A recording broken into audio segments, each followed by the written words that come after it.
19 সালে যখন লোকসভা নির্বাচন হয় তখন একটা উগ্র হিন্দু জাতীয়তাবাদ, বিশেষ করে এই কাশ্মীরকে নিয়ে বিজেপি কিন্তু খুবই লাভবান হয়েছিল।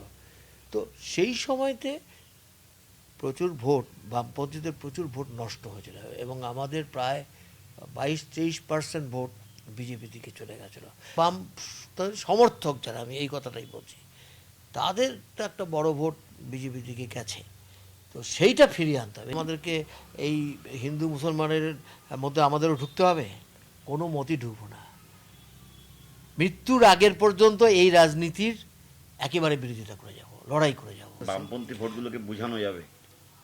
বোঝাচ্ছি তো, এবং বোঝানো যাবে না কেন? একটা না একটা সময় বুঝবে, আজ হোক কাল হোক বুঝতে পারবেই, এবং বোঝা শুরু করেছে এটা। আমাদের ফলাফল উন্নত হবে, আমাদের বহু ভোট ফিরে আসবে, আমার এটা বিশ্বাস আছে। প্রচারে যাচ্ছেন? যাচ্ছি তো,